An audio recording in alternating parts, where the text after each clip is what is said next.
Oh, it's looking good. Coffee's flowing. It's time to get going. Hey, welcome back to Questions Over Coffee. My name's Kevin Smith. Good to see you again. Want a cup of coffee?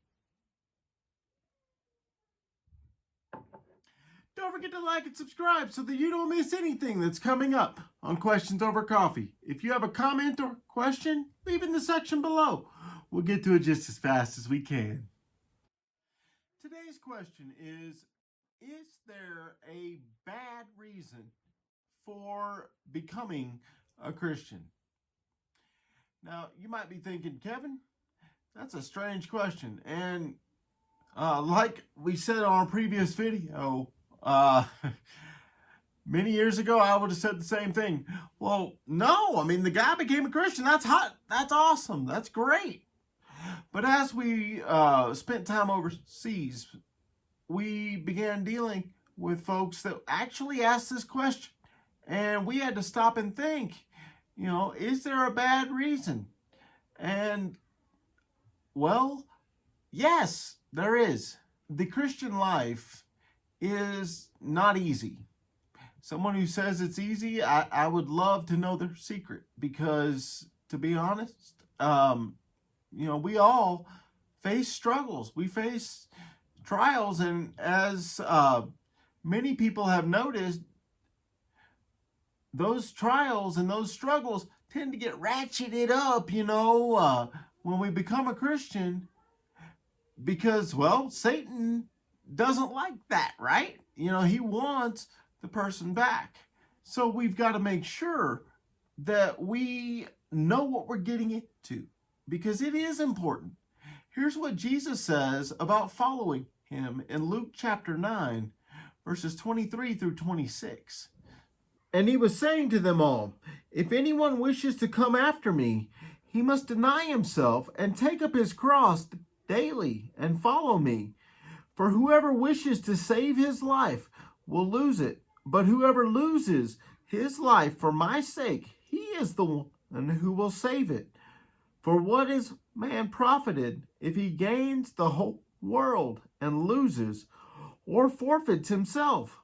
For whoever is ashamed of me and my words, the Son of Man will be ashamed of him when he comes in his glory and the glory of the Father and of the holy angels."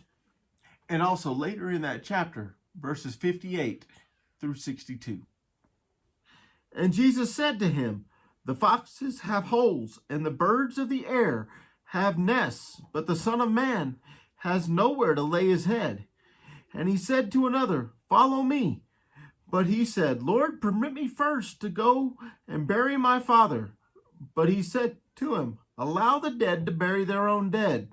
But as for you, go and proclaim everywhere the kingdom of God." Another also said, "I will follow you, Lord, but first permit me to say goodbye to those at home."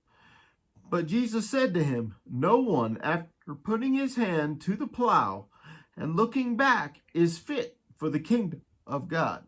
So there you go. Jesus says being a Christian, following him, has some very, very serious stakes to it.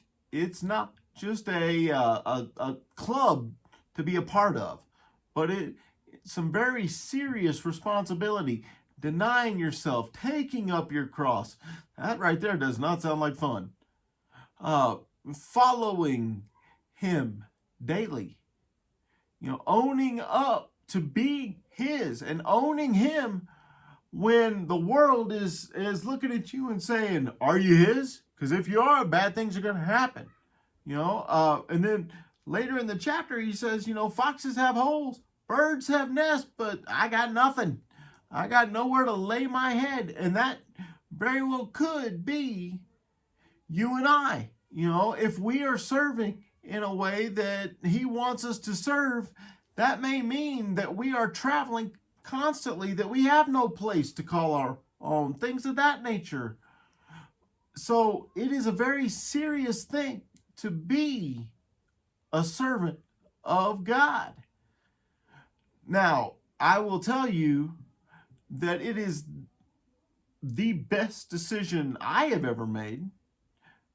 It is extremely well worth it, but to become a Christian for any other reason other than loving God and wanting to be His, that's a bad reason. We have got to make sure that we count the cost, that we know as much as we can what we're getting into, because it is a very serious decision, a very important decision, a very worthwhile decision, and one with great blessings and a great upside. But there are struggles along the way, and we need to make sure that we are ready for those struggles as much as we can be prepared. So I have a question for you. Why did you become a Christian? Leave me a comment in the section below. Don't forget to like and subscribe so that you don't miss anything that's coming up on Questions Over Coffee. Thank you for our time together today. I look forward to the next time. Keep pressing forward.